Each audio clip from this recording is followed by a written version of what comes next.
జీవజలముగా నిలిచావని, జలనిధిగా నాలో ఉన్నావని,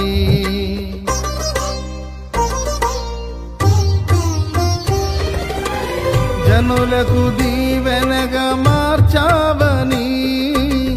జగతిలో సాక్షిగా ఉంచావని, ఉత్సాహగానమునే పాడనా, ఉత్సాహగానమునే